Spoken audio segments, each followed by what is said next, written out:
Are you struggling to manifest what you want or have been trying to manifest something for years and it's still not happening? Well, join my 21-day manifestation challenge, which starts in January. You will be part of the manifest movement. Don't have FOMO, fear of manifesting out. Join the challenge at pausepenny.com.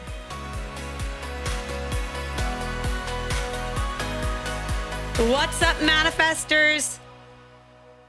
Oh my good holy God. You know, sometimes you get signs and they keep showing up and they keep showing up and they keep showing up, and it is for a reason. And one of the signs was to get this book. So I was on the Notions podcast with Ivana Milicevic, and she said, have you read the book, The Game of Life and How to Play It by Florence Schovel Shinn? And I said, no. And she's like, oh, I'll have to get you that book. So the book came up once. Then Cora, who's on my manifestation challenge, said, I'm reading the book, The Game of Life and How to Play It, and it is so good by Florence Schovel Shinn. I was like, is that the book that Ivana told me to get? And then I did a reel on manifestation and books. And I said, can you give me recommendations for books that you love? These are the books that I have. And this one was the one that kept coming up over and over and over again. I was like, well, holy shit, I better get this book and I better start reading it. And you know what? It's powerful. It's 88 pages. 88 pages of it's basically manifestation, even though it is manifestation, but she's actually puts a lot of passages from the Bible in it. So I want to tell you how this book has just changed my life in a very, very short period of time. The book is absolutely epic. I'm going to read some. This happened to me, right? I read this phrase. Let's see. It was about lying. And you might think, I don't lie. I'm a good person. I don't lie. But you know what? You might tell the little white lies. Like, I don't know, you're working for someone. You're like, oh, he's not here at the moment, but he could be there. I can't make the birthday party because I'm sick. You're not sick. You just want to sit your ass down on the couch and watch Netflix, right? That's lying. That is lying.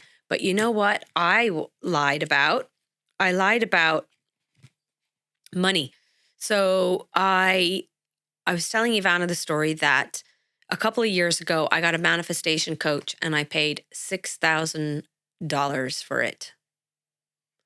Yes, I know, folks. I don't know what in the name of the universe I was thinking, but this is what I was thinking. I got him for all the wrong reasons. He was great. There's nothing wrong with this guy, an American guy. I loved his content and who he was, but I really just signed up for it because I thought he would help me out with my business, that he would be able to promote me, which is wrong. He's a manifestation coach.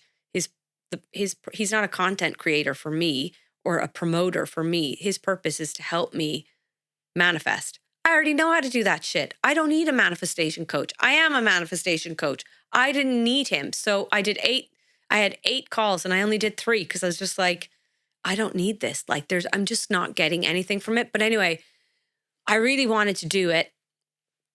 And I told my husband I paid $1,000 for it. And it was $6,000. And it's always been weighing on my mind how I lied to my husband about it. Because I know he would have been like, what the fuck are you paying $6,000 for this for? Like, have you really thought about this? He'd really question me. I don't like to be questioned about what I spend my money on. I just want to spend it. But this was a huge mistake. Imagine having that $6,000 now for my business. So anyway, I was reading the book, and in the book, it was basically about the book. There's a couple key themes in it. And one of the themes is karma, and which is Sanskrit for comeback. So what you put out is coming back to you, right? And think about all the areas of your life that it's going to come back to you. You're gossiping about somebody. Somebody is gossiping about you. You're being manipulative. You are going to be manipulated. You are lying. Someone is going to lie to you. You take what's not yours, someone is going to take from you. And you don't know how that's going to show up, but it will show up. So this happened to me. I started to think about this lie and I was like, I need to tell my husband about this. And we were at home and the twins, this has never happened in our house. The twins, one of them wrote on the all over our walls with pens, not any pen, my manifest, write it to invite it, Yvonne pen. Anyway, they scribbled on the wall. And I was like, boys, you can't do this. Which one of you did it? It's really hard with twins to know which one did it, but I think I know which one it was. Anyway, that's not the point of the story. The point of the story is that next, I see in my office written on the wall the name Penelope in crayons, in a crayon, the name Penelope. Now, my little girl Penelope has started junior infants. She's starting to write letters. She knows how to write her name. She knows how to spell her name. So I said, Penelope, did you write this on the wall? Did you write this on the wall? Straight up, no. She straight up did not do it. Now, let me tell you, the twins are 3 on Christmas Eve. They did not write Penelope on the wall. They don't know how to write letters, and my son is 7. He absolutely did not write it on the wall. She wrote it on the wall. It was her, but she was lying to me. And I could see that the fear started to come over her face when I was like, Penelope, did you do this? Because I wanted her to tell me the truth. And she was starting to get afraid. Not that I would and my husband came over and said, Penelope, it's okay. We know you wrote on the wall, but you cannot lie about it. You cannot lie about it. And there you go, my friends. I lied about money. This is a lie that's going to come back to me. Your partner's going to lie to you.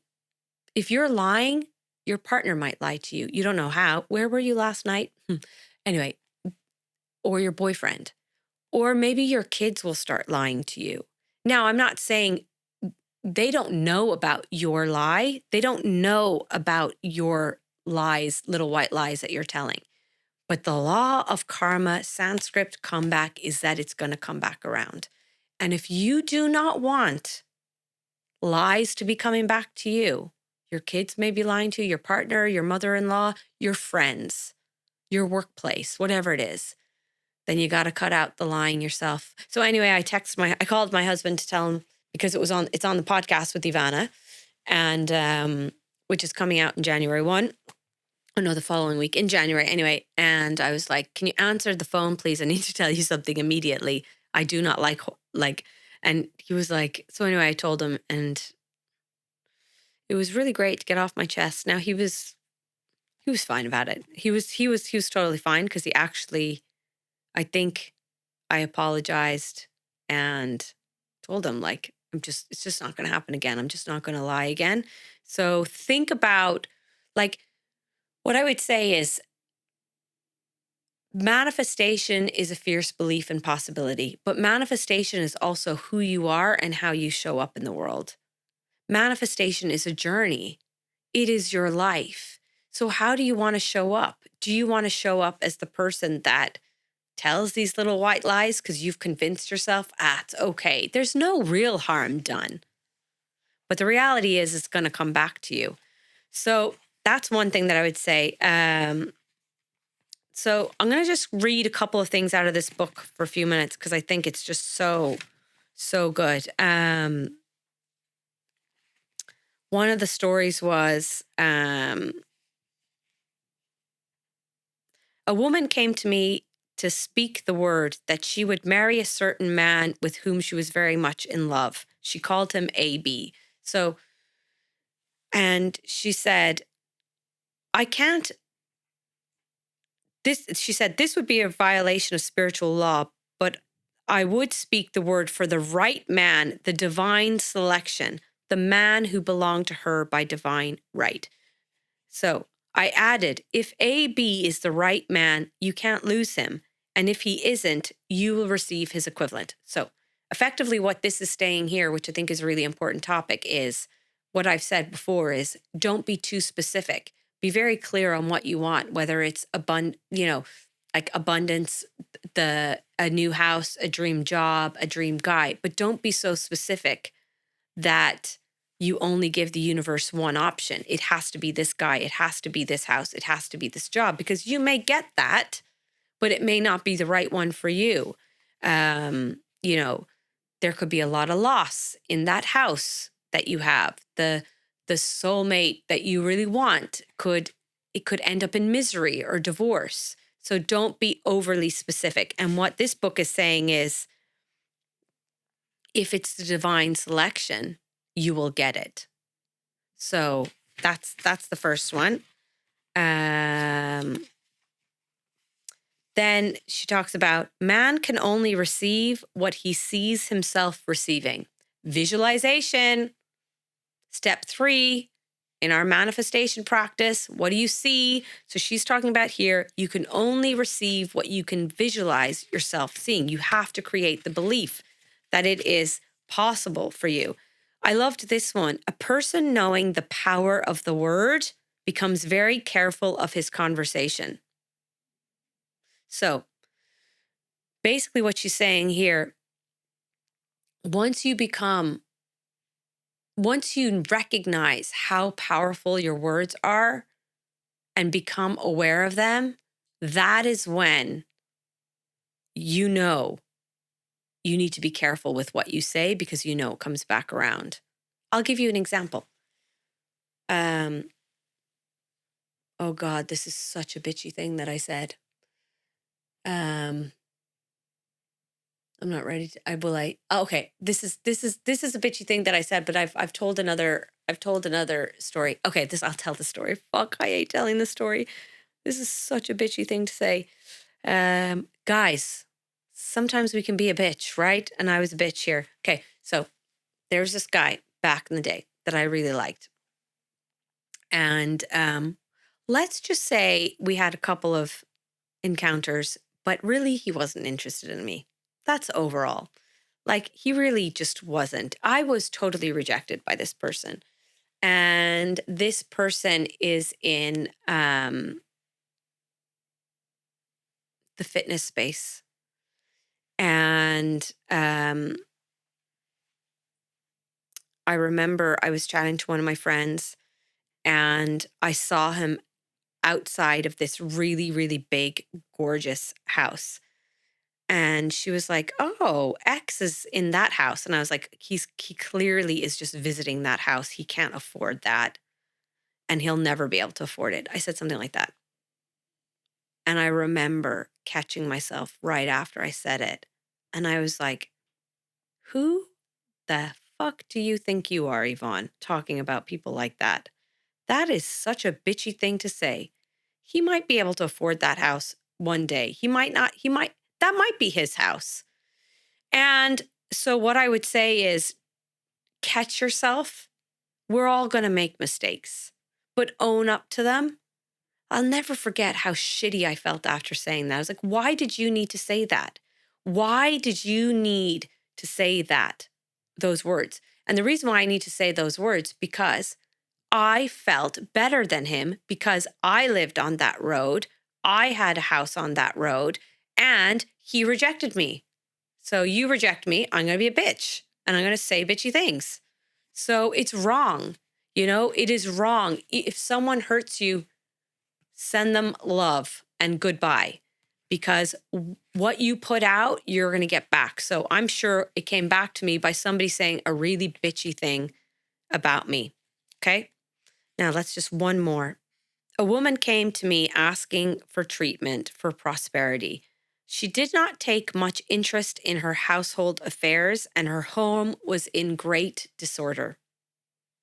I said to her, "If you wish to be rich, you must be orderly. All men with great wealth are orderly, and order is heaven's first law. You will never become rich with a burnt match in the pin cushion, a burnt match in the pin cushion," which I think she means in cushions. Like, if your house is in disorder, your mind is in disorder, and it's hard to get abundance your way. So in 2026, that's actually one thing that I'm really going to focus on. I'm going to do a little feng shui. I'm going to figure out what it really means. I don't know a lot about it. So I'm going to have Amy come in, Amy Power, who does all the feng shui and the home living, about how to feng shui your home and get that shit in order, right? So if you just want, all you need is this one book. Just read this book. If you're busy and you don't have time, I would suggest that you get this book, because this book will change your life. There's little amazing nuggets of wisdom, in here. So there you go. A game of life and how to play it. It will totally change your life.